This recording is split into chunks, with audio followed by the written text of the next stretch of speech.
স্বাগত বন্ধুরা, মিনুর গপ্পসপ্পর চ্যানেলে আজ শোনাতে যাচ্ছি আশাপূর্ণা দেবীর গল্প অভিনেত্রী। দালানের মাঝখানে গালচের আসন পেতে গোটা আষ্টেক 10 বাটি আর অভব্য রকমের বড় একখানা থালা সাজিয়ে আহারের আয়োজন করা হয়েছে। জামাইয়ের নয়, বেহাইয়ের। নতুন বৌমার বাপ এসেছেন বিদেশ থেকে।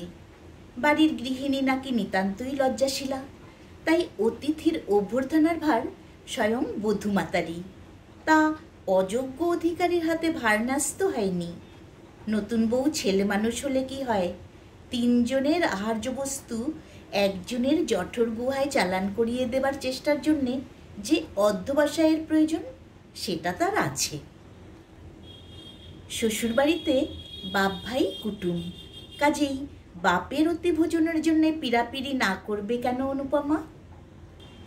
বাপ হেসে বলেন, খুব যে গিন্নি হয়ে উঠেছিস দেখছি, আমার সঙ্গেও কুটুম্বিতা? এত কখনো খাই আমি? খান না সে কি আর অনুপমাই জানে না, কিন্তু উপরটাই রীতি যে। তাছাড়া শাশুড়ি সামনাসামনি না এলেও আনাচে কানাচে আছেন কোথাও, পরে বইয়ের ত্রুটি ধরবেন। তাই অনুপমা সোৎসাহে বলে, আচ্ছা মাছ টাছ না খেতে পারো থাক, পায়েস মিষ্টি এগুলো তো খাবে। এ সন্দেশ এদের দেশ থেকে আনানো, ফেললে চলবে না বাবা। না চলে তো তুই খা বসে বসে, বলে বাপ হেসে উঠে পড়েন। অপচয় সম্বন্ধে কোনো বক্তৃতা না দিয়েই উঠেন। সাল তারিখের হিসেবে ঘটনাটা 2 যুগ আগের। অপচয়ের ভয়ে অপ্রচুর আয়োজনটা ছিল তখনকার দিনে বিশেষ নিন্দনীয়। একজনকে খেতে বসিয়ে কেবলমাত্র একজনের উপযুক্ত দেওয়া সে কেমন? ফেলাছাড়া না হলে আবার আদর জানানো কি? আহার্য বস্তুর উপর মমত্ববোধটা মানসিক দৈন্য। অতি বড় কল্পনাবিলাসীও তখন রেশনের বাজারের দুঃস্বপ্ন দেখেনি। অতএব কাক না বেড়াল সম্বন্ধে কিছুমাত্র উদ্বিগ্ন না হয়েই অনুপমাও বাবার সঙ্গে সঙ্গে উঠে যায় এবং পাশাপাশি চলতে চলতে প্রায় অস্ফুট স্বরে বলে, আমাকে নিয়ে যাবার কথা বলবে তো বাবা? এতক্ষণ বলতে পারেনি, জানতো খাবার সময়টা অনেকের দৃষ্টি নিবদ্ধ আছে এদিকে। বাপু মেয়ের সঙ্গে স্বরের মিল রেখে বলেন, বলবো বলেই তো এসেছি, এবারে একলা ফিরে গেলে তোমাদের মা ঠাকুরনটি কি আর আস্ত রাখবেন আমাকে? ভাবছি কাল সকালের গাড়িতেই নিয়ে যাব। আশায় আশঙ্কায় উদ্বেগে উৎকণ্ঠায় কণ্টকিত কিশোরী হৃদয় এক মুহূর্তও অপেক্ষা করতে রাজি হয় না। কাল সকাল সে যেন সুদূর ভবিষ্যৎ। কিন্তু বউ বলে কথা, 2 যুগ আগের বউ। বাপের বাড়ি যাবার ইচ্ছা প্রকাশটাও অমার্জনীয় অপরাধ। তাই পাকা গিন্নির মতো ফিসফিস করে বাপকে উপদেশ দেয় অনুপমা, বেশ গুছিয়ে গাছিয়ে বলো বাবা, জানোই তো আমার শ্বশুর একটু রাগী মানুষ। একটু? বাপ প্রায় স্পষ্ট হেসে ওঠেন, বল যে বিলক্ষণ। চ্যাটাং চ্যাটাং কথা শুনলে মেজাজ ঠিক রাখা যায় না। যাকগে, এবারে যেমন করে হোক বলে কয়ে। কথঞ্চিত আশ্বস্ত অনুপমা বাপকে চোখ টিপে ইশারা করে চুপ করতে। কোথাও যেন পায়ের শব্দ হলো। বাপের কাছে নিয়ে যাবার আবেদন করছে, এ অপরাধ ধরা পড়লে রক্ষে আছে? শাশুড়ি লজ্জাশীলা হতে পারেন, তা বলে এতদূর সহ্যশীলা তো হতে পারেন না সত্যি। ঘণ্টাখানেক পরে সেই দালানেই শতরঞ্চের আসন বিছিয়ে আর গোটা 4-5 বাটি ঘিরে থালা সাজিয়ে আহারে বসেছেন বাড়ির কর্তা, সামনে পাখা হাতে অনুপমা। ইনি কুটুম্ব না হলেও অনুরোধ উপরোধের মাত্রাটা ওঠে প্রায় কুটুম্বের পর্যায়ে। সেটাও রীতি। ছেলের বউ যত্নআত্তি করবে, এই তো স্বাদ মানুষের।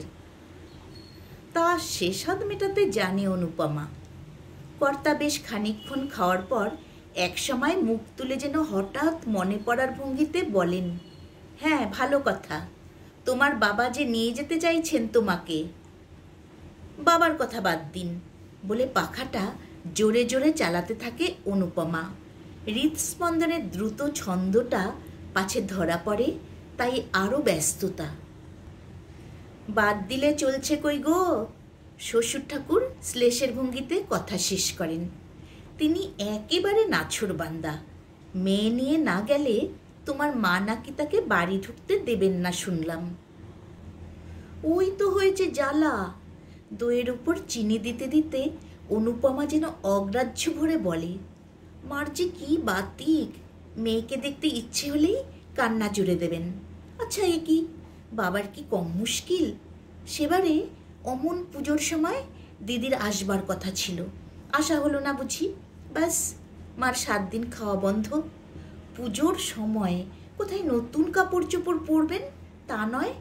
আচ্ছা সব সময় কি আশা বললেই আশা হয়?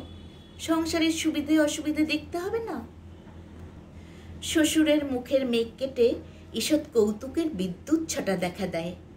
আমি তো তোমার বাবাকে কথা দিলাম বলে পায়েসের বাটিটি কাছের গোড়ায় টেনে নেন। অনুপমার মুখেও বিদ্যুৎ রেখা, কিন্তু সুকৌশলে তার উপর একখানি নকল মেঘ ঢাকা দিয়ে হাতের পাখা নামিয়ে গালে হাত রেখে বলে, সে কি বাবা, কথা দিলেন কি? মার এই শরীর খারাপ, 2 দিন বাদে ঠাকুরজি আসবেন, বামুন ঠাকুর দেশে যাব বলছে। দুশ্চিন্তায় যেন মুচড়ে পড়ে অনুপমা। তা বললে কি হবে? কথার পিছনে ড্যাশ টেনে কর্তা জলের গ্লাসে 2খানা পাতিলেবু নিংড়ে তাড়িয়ে তাড়িয়ে জলটি খেতে থাকেন। অনুপমার মা অবুঝ হতে পারেন, তাই বলে অনুপমা তো হতে পারে না। সে নুনের পাত্র চিনির কৌটো গুছিয়ে তুলতে তুলতে বিচক্ষণভাবে বলে, এই সময় আমি হঠাৎ বাপের বাড়ি গিয়ে বসে থাকলে ঠাকুরজি কি মনে করবেন বাবা? বাবাকে আপনি ওই কথাই গুছিয়ে বলে দিন। তা হয় না বৌমা। কর্তা মাটিতে বাহাতের ভর দিয়ে ধীরে ধীরে উঠে বলেন, মরদ কা বাত হাতি কা দাঁত। একবার যখন হ্যাঁ বলেছি তখন ত্রিভুবন উল্টে গেলেও তার নড়চড় হবে না। মাত্রাতিরিক্ত উজ্জ্বল মুখের ভাবটা ম্লান করে আনতে একটু বেশি সময় লাগে বলেই তৎপর হয়ে শ্বশুরের খড়ম, খড়কে, গামছা ইত্যাদি এগিয়ে দিয়ে তবে বলে, মুশকিল হলো, মাঝামাঝি হঠাৎ এখন নিয়ে যাবার জন্য যে কী দরকার পড়লো বাবার বুঝিও না। মার শরীরটা খারাপ। এমা অবশ্য শাশুড়ি, তার নিটোল দেহখানিতে কোনো রোগবালাই আছে এমন অপবাদ শত্রুতেও দিতে পারবে না, কিন্তু অনুপমা দেয়। কর্তাগিন্নি উভয়ের মনোরঞ্জনের এক উৎকৃষ্ট দাওয়াই। পরবর্তী সিন দালানে নয় ঘরে, দিনে নয় রাত্রে। তারানাথকে ছেড়ে যেতে যে কি ভয়ঙ্কর মন কেমন করছে সে কথাই ছলো ছলো চোখে বিশদভাবে বোঝাতে হচ্ছে অনুপমাকে। 2 কর্তা মিলে কথা পাকাপাকি করে ফেললেন। অনুপমা বেচারি করে কি? ওর তো আর এখন শুধু শুধু যাবার ইচ্ছে ছিল না। হ্যাঁ, একটা উপলক্ষ থাকতো আলাদা কথা। বড্ড অবুঝ অনুপমার মা, অথচ বেহায়ার মতো বলতে পারে না অনুপমা সে কথা। কাজেই বিরহ বেদনার যত রকম লক্ষণ আছে সেগুলো সব প্রকাশ করতে হয় তারানাথের অভিমান ভাঙ্গাতে। চতুর্থ দৃশ্য একটা আছে, সে অনুপমার পিতৃগৃহের পটভূমিকায়, কিন্তু সে কথা থাক, 2 যুগ পরের কথাই বলি। 2 যুগ কেন, বরং তার বেশি। কালের পরিবর্তন হয়েছে বটে, স্থানটা ঠিক আছে, পাত্রটাও বলা চলে। সেই দালানে ঠিক সেই জায়গাটাতেই সেই ভঙ্গিতে বসে আছেন গৃহিণী অনুপমা, পাখা একখানা হাতে। মুখের গড়নটা কিছু বদলেছে, গায়ের রঙের জেল্লাটা গেছে কমে, তবে চুলে যে পাক ধরেছে সেটা এক নজরে চোখে পড়ে না। সামনে আহারে বসেছেন বর্তমান কর্তা তারানাথ। 25-এর ওপর আর 25 যোগ করলে যে পরিবর্তনটুকু অবশ্যম্ভাবী তার বেশি কিছু পরিবর্তন দেখা যাচ্ছে না তারানাথের আকৃতিতে। আসনটা আর বাসনগুলো বাপের আমলের, তবে আহার আয়োজনটা নয়। তাতে এ যুগের শীর্ণ ছাপ। অনুরোধ উপরোধের কাজটা ফুরিয়েছে গৃহিণীদের। সচরাচর এ সময় ওই প্রসঙ্গেরই অবতারণা হয়। সে যুগে জলের দরের সঙ্গে এ যুগের অগ্নিমূল্যের তুলনা করে প্রতিদিনই নতুন করে বিস্ময় প্রকাশ করেন অনুপমা।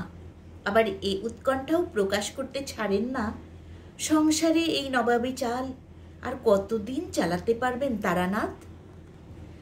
ছেলেটি তো একেবারে লাট সাহেবের পুষ্যিপুত্তুর, মেয়েটি বাদশার বেগম। এতটুকু ত্রুটি হলেই রসাতল। ছেলে মেয়েদের কান বাঁচিয়েই অবশ্য বলেন অনুপমা। এখনকার ছেলে মেয়েদের তো বিশ্বাস নেই। আজ আর বাজার দরের আলোচনা নয়, কর্তা রেগে আছেন। অনুপমা নীরব। খানিকক্ষণ খাওয়ার পর হঠাৎ মুখ তুলে তারানাথ বলেন, কি নিয়ে এতক্ষণ বচসা হচ্ছিল বাবুর? বলা বাহুল্য, উদ্দিষ্ট বাবুটি তারানাথের বয়স্ক বেকার পুত্র।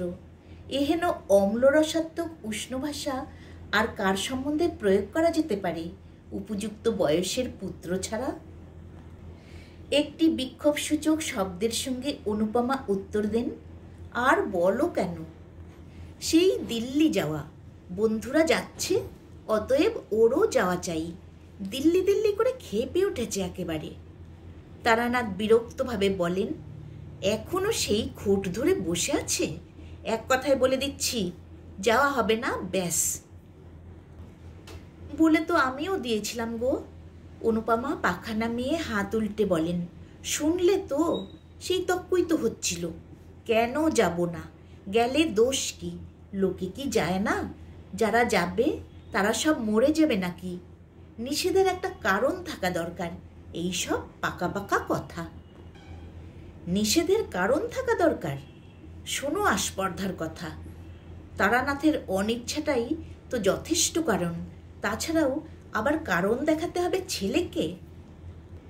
ক্রুদ্ধ তারানাথ বলেন, আমি ওর তাবেদার নই যে কারণ দেখাবো।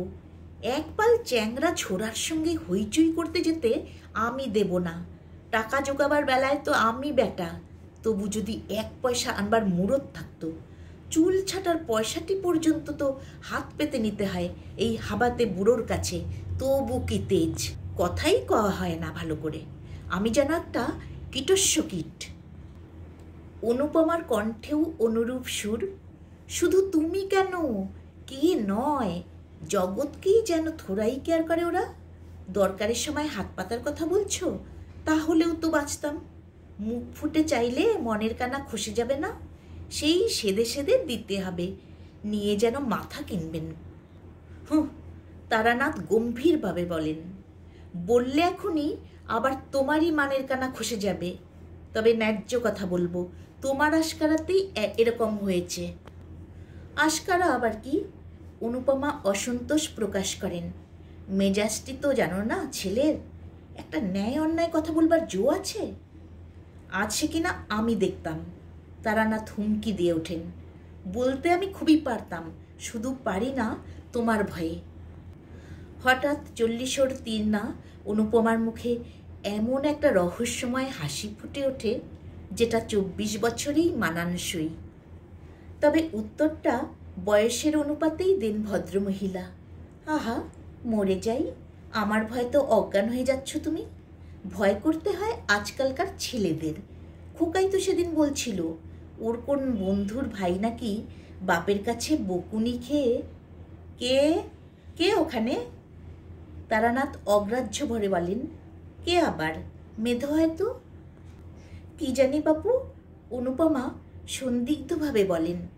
মনে হলো যেন খোকা উঠে গেল সিঁড়ি দিয়ে। খোকা আবার কি?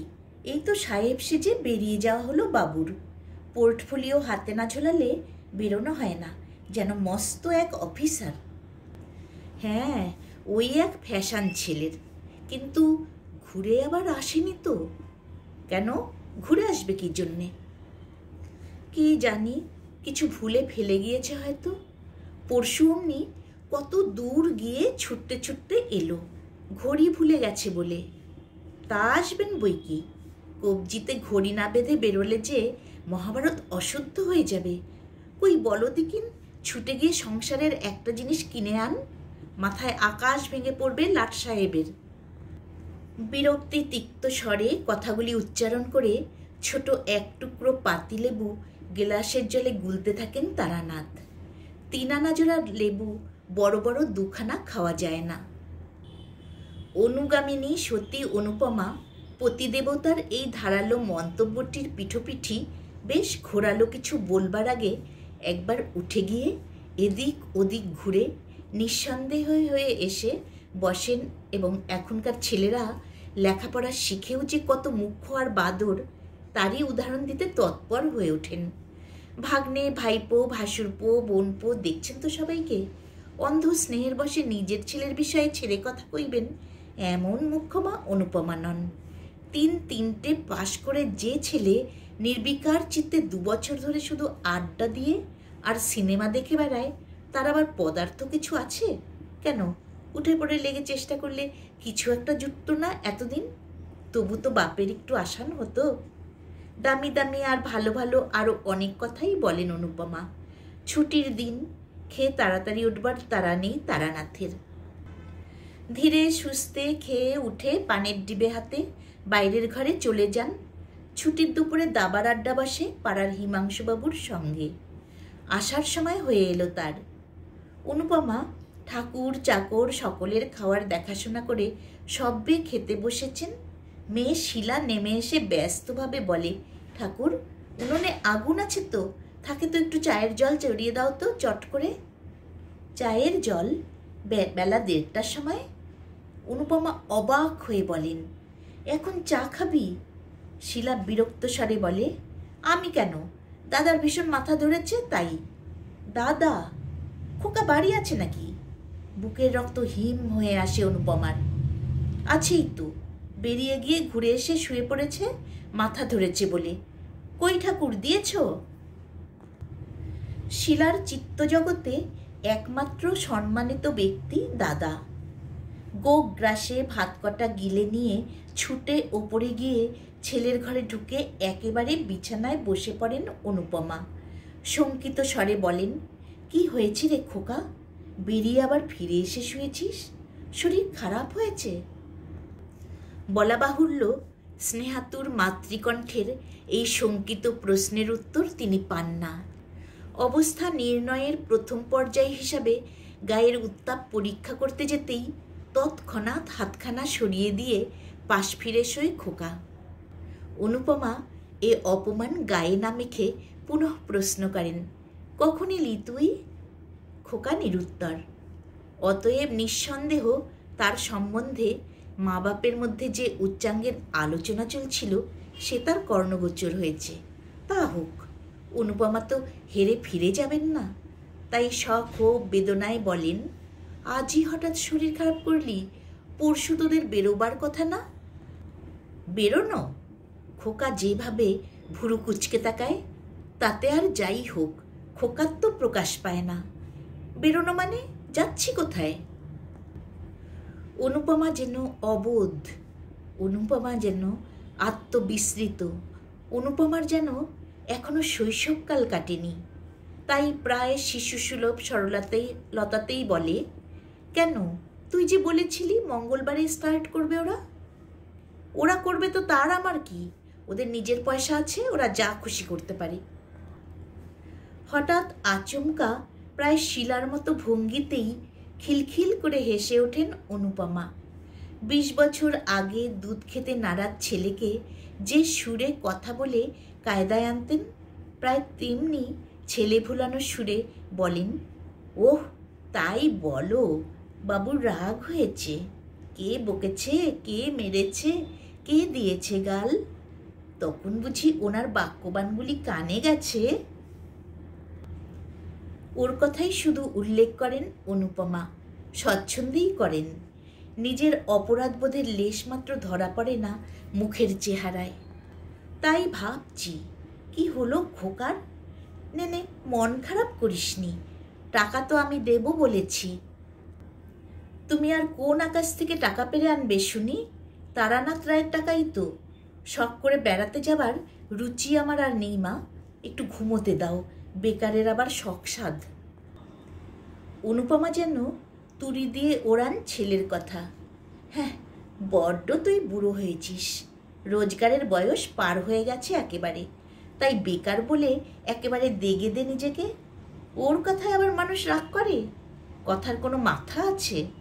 ওর কথা ধর্তব্য করতে হলে তো ভালো খেতে নেই, ভালো পড়তে নেই, আত্মীয় বন্ধুর বাড়ি যেতে নেই, স্বাদ আহ্লাদ সব শিখে তুলে খালি টাকা আনা পায়ের হিসাব কষতে হয়।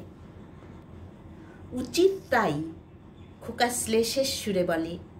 অন্তত যতদিন ওর অন্ন ধ্বংসাচ্ছি। তাই বই কি, আমি তো আজীবন ওর অন্ন ধ্বংসাচ্ছি, করছি যে তাই। ওই সামনাসামনি দুটো মন রাখা কথা কয়ে যা তা বুঝিয়ে একটু ঠান্ডা রাখা, বুঝলি? গোয়ার তুমি করে কাজ পণ্ড করে লাভ। তোর ঠাকুরদা ছিলেন কি দুর্দান্ত রাগী, কিছুতে যদি একবার না বলেছেন তো হ্যাঁ করায় কার সাধ্যি? আমি শুধু ভুলিয়ে ভালিয়ে খোসামত করে। খোকা এবার উঠে বসে, উদ্ধতভাবে বলে, কেন করেছ? অন্যায় করেছ। খোসামত করবে কিসের জন্যে? বাবাকেও চিরকাল ভয় করে করে আর খোসামত করে করে এই অবস্থা, কিন্তু কেন? তোমার নিজের একটা সত্তা নেই, ভালো মন্দ বিচার বিবেচনা নেই, যুক্তিতর্ক নেই। সূক্ষ্ম একটি হাস্যরেখা ফুটে ওঠে অনুপমার বাঁকা ঠোঁটের কোণে। যুক্তিতর্ক? অনুপমার ভিতরে যুক্তিতর্ক নেই? এত অজস্র আছে যে তার প্রবল স্রোত সমুদ্র স্রোতের মতো ভাসিয়ে দিতে পারে বাপ ছেলে দুজনকেই। কিন্তু ভাসিয়ে দিলে চলে কই অনুপমার? বিচার বিবেচনা সেটা যে আছে তার প্রমাণ দিতে গেলেই তো সংসার করা কবে খুঁজে যেত অনুপমার।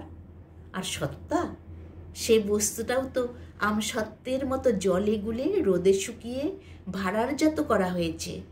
খোসামদের বিরুদ্ধে তো এত তরপানি ছেলের, তাকেই বা এতক্ষণ কি করলেন তিনি মা হয়ে? কিন্তু এসবের কিছুটি উচ্চারণ করেন না অনুপমা। সূক্ষ্ম হাসি রেখাটা সূক্ষ্মতর হয়ে মিলিয়ে যায়।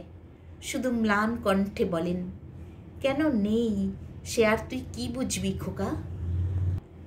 লেখাপড়া শিখে পণ্ডিত হলেই কি সব বোঝা যায়? আমার মনে আর দুঃখ দিস নে বাবা, তোর সব বন্ধুরা দিব্যি বেড়াতে যাবে আর তুই পড়ে থাকবি, এ আমি সইতে পারবো না। উনি না হয় একটু রাগই করবেন, নিজে কখনো কোথাও যেতে পাইনি, জগতের কিছু কখনো দেখিনি, চিরদিন বন্দি হয়ে থেকেছি, তোরা মন খুলে সব করলেও শান্তি আমার।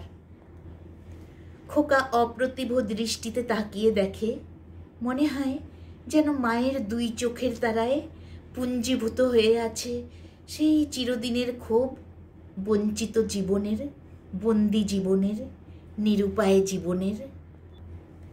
অতঃপর কথার মোড় ঘোরে, চা হাতে করে শিলাও যোগ দেয়।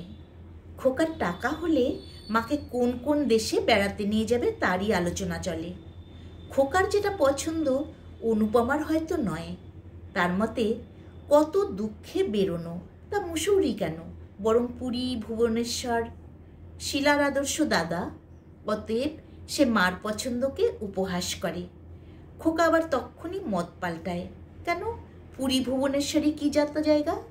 ভারতের স্থাপত্য শিল্পের পৌরাণিক নমুনা, মার পছন্দকে বরং তারিফই করতে হয়। অতএব তাই তৎক্ষণাৎ শিলার কটকি শাড়ি কেনা হয় ক্ষেত্তরের কাঁসার বাসন। আবার পরবর্তী ট্রিপটা সম্বন্ধে গবেষণা চলে। 1:30 বেলা গড়িয়ে 4:30টায় ঠেকে হঠাৎ যেন দরজার কাছে বোমা ফাটে। বলি, আজকে আর চাটা হবে না? শিহরিত অনুপমা ঘড়ির দিকে তাকিয়ে দেখেন 4:40। সর্বনাশ, ঠিক 4টে বেলা হচ্ছে তারানাথের টি টাইম। সময় উত্তীর্ণ হয়ে গেলেই যে তারানাথের হার্টের ট্রাবল বাড়ে। আচমকা এই প্রশ্ন বোমাঘাতে নিজের হার্টের অবস্থা যাই হোক, মুখের চেহারাটা ঠিকই রাখেন অনুপমা। সহজ আফসোসের সুরে বলেন, ও মা, এত বেলা হয়ে গেছে, দেখো কাণ্ড। শিলা, তুইও তো আচ্ছা মেয়ে, মেধুরী বা কি আক্কেল, বেহুশ হয়ে ঘুমোচ্ছে হয়তো। সত্যি, স্বরমাধুর্যে যতটা তিক্ততা ঢালা সম্ভব তার ঢেলে তারানাথ মন্তব্য করেন, মাইনে করা চাকর বাকরের আক্কেলটাই বেশি হওয়া উচিত বটে। স্বামীর কথার উত্তরে জিভের আগায় কোন কথাটা আসছিল না অনুপমার। বিনিমাইনের চাকরানির উচিত বোধের প্রশ্ন, কি জানি, আসে না তো, কাজেই বোঝা যায় না। শুধু স্বাভাবিক খেদের সুরি ধ্বনিত হয় তার কণ্ঠে। এই দেখো না, ছেলেটা আবার শরীর খারাপ বলে এসে শুয়েছে। কে জানে জর্জারি হবে কি না, যে দিনকাল। পরবর্তী সিন দিনে নয় রাত্রে, এই ঘরে নয় ও ঘরে। ঘরের দরজায় খিল লাগানোর পর টাইকো সোডা ট্যাবলেট দুটো আর জলের গ্লাসটা কর্তার হাতে তুলে দিয়ে পানের ডিবেটি নিয়ে বিছানার উপর গুছিয়ে বসেন অনুপমা। পান মজাবার বহুবিধ উপকরণপূর্ণ কৌটোটি খুলে এক টিপ মুখে ফেলে বলেন, বুকের কষ্টটা বেশি হচ্ছে না তো? তোমার তো আবার সময়ের একটু এদিক ওদিক হলেই। কি তাকানো নেই কেন? রাগ হয়েছে বুঝি? না, তোমাকে নিয়ে আর পারা গেল না। ছেলে মানুষের মতো রাগ অভিমানটা ঠিক আছে এখনো। ছেলেটাও হয়েছেন তেমনি। বাপের আর কোনো গুণ না পান, রাগ গুণটা পেয়েছেন 16 আনা। তখন তোমায় বললাম খোকার শরীর খারাপ। শরীর নয়, মেজাজ। ওই যে বন্ধুদের সব গোছগাছ হয়ে যাচ্ছে, তাই মেজাজ খাপ্পা। রেগে টেগে হুকুম দিয়ে দিয়েছি আমি যেতে। শেষটায় মন গুজরে থেকে সত্যি রোগ করবে। সুধীর, শ্যামল সবাই যাচ্ছে যখন, যাকগে একবার। দিল্লি গিয়ে কি চারখানা হাত বেরোয় দেখি। হ্যাঁ, একটা চাকরি জোগাড় করে আসতে পারে তবে বলি বুদ্ধি। শ্যামলের মামা না যেন খুব বড় চাকরি ওখানকার। আচ্ছা, হ্যাঁ গো, তোমাদের সুবোধবাবু না দিল্লিতে বদলি হয়েছেন আজকাল? হয়েছে, তার কি? তারানাথ বিদ্রুপ হাস্যে বলেন, তোমার ছেলে গিয়ে দাঁড়ালেই একটা চেয়ারে গিয়ে দেবে? যাও, হেসে ফেলেন অনুপমা। হাসিটা 10-20 বছর আগেকার টাইপের। হেসে বালিশের উপর এলিয়ে পড়ে বলেন, তোমার সবটাতেই ঠাট্টা। সরদিকিন একটু শুই ভালো করে। ওই যা, মশারিটা টাঙাবো ভাবলাম যে, রসো টাঙিয়ে দিই। আর থাক। অনুপমার সদ্য বালিশে ফেলা মাথাটার উপর হাতের একটু চাপ দিয়ে তারানাথ বলে ওঠেন, হয়েছে, খুব হয়েছে, উঠতে হবে না। আজ হঠাৎ এত কর্তব্যজ্ঞানের উদয় কেন? না না, তোমার শরীরটা আজ ভালো নেই বলে ব্যস্তভাবে উঠে বসেন অনুপমা। ততক্ষণে অবশ্য তারানাথ উঠে দাঁড়িয়েছেন। গোফের ফাঁকে মুচকে একটু হেসে বলেন, আচ্ছা, খুব প্রতিভক্তি হয়েছে। এই 27 বছরের মধ্যে কদিন মশারি টাঙিয়েছ? অম্বলের রোগী তারানাথের সহজে ঘুম আসে না। সুদীর্ঘ দিনের কর্মক্লান্ত আর অভিনয় শ্রান্ত অনুপমা ঘুমিয়ে পড়েন মুহূর্তেই। হয়তো অভিনয়টা নিখুঁত উতরেছে বলেই এত স্বস্তি। অভিনয়ে, তাছাড়া আর কি? সুন্দর নিখুঁত অভিনয়। এত নিখুঁত যে অভিনয় বলে বোঝা অসম্ভব। বোঝা অসম্ভব কোনটা সত্য, কোনটা কৃত্রিম। কিন্তু একা অনুপমাই বা কেন? নারী মাত্রেই কি অভিনেত্রী নয়? অভিনয় ক্ষমতাই তো তার জীবনের মূলধন। জন্মগত সেই মূলধনটুকু সম্বল করেই তো তার যত কিছু কাজ কারবার।